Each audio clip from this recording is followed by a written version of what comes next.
আসসালামু আলাইকুম সুপ্রিয় দর্শক, আমিরে জামাতের সঙ্গে সাক্ষাৎ করেছেন এনসিপির আহ্বায়ক নাহিদ ইসলাম। প্রিয় দর্শক, এই সাক্ষাৎটি করার কারণ কি, আজকে আমি সে বিষয়টি নিয়ে আলোচনা করব। আপনারা জানেন এনসিপি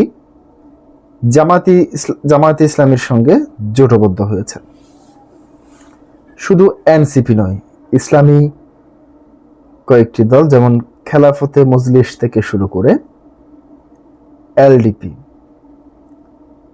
এবি পার্টি সহ বেশ কয়েকটি দল জোটবদ্ধ হয়েছেন এবং জোটবদ্ধ হওয়ার পর এখনো পর্যন্ত তাদেরকে কয়টি আসনে নির্বাচন করতে দিবেন সেটি এখনো পর্যন্ত পুরোপুরি সিদ্ধান্ত হয়নি। তবে আমরা যতটুকু জানতে পেরেছি, জামাত ইসলামী 190টি আসনে নির্বাচন করবেন এবং তার পাশাপাশি 40টির মতো আসন জমিয়তে ওলামাকে দিবেন এবং তার পাশাপাশি এনসিপিকে 30টি আসন নির্বাচন করতে দিবেন। তার পাশাপাশি 7টি আসন দিবেন লিবারেল ডেমোক্রেটিক পার্টি এলডিপিকে, আবার এবি পার্টিকে 3টি আসন ছাড় দিবেন।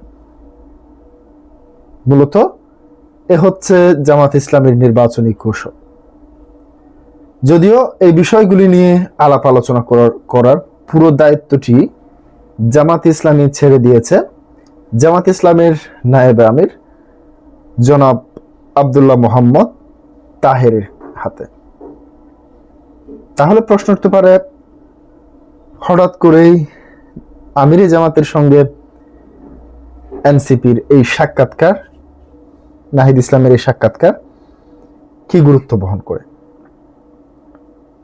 মূলত আগামী জাতীয় সংসদ নির্বাচনে নীতি নির্ধারণী বিভিন্ন বিষয় নিয়ে আলোচনা এবং তাদের নির্বাচনী কৌশল নিয়েই মূলত এই আলোচনাটি হয়েছে। তো নাহিদ ইসলাম তিনি 11 দলীয় নির্বাচনের সমঝোতার অংশ হয়ে আগামী নির্বাচনে অংশ নিতে যাচ্ছে এনসিপি। সমঝোতা এনসিপি 30টি আসন ছাড় পেতে পারে এমন আলোচনা চলার মাঝে আজ এই সাক্ষাৎ। অবশ্য এনসিপির একটি সূত্র জানায়, জামাতে আমির শফিকুর রহমানের সঙ্গে সাক্ষাতের আসন সমঝোতা নয়, বরং সামগ্রিক রাজনৈতিক বিষয়ে আলোচনা করেছে নাহিদ ইসলাম।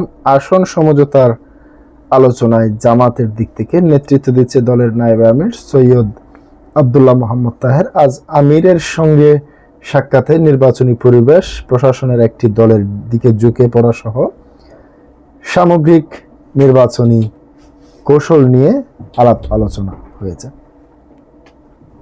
আজকে পর্যন্তই। আসসালামু আলাইকুম ওয়া রাহমাতুল্লাহ।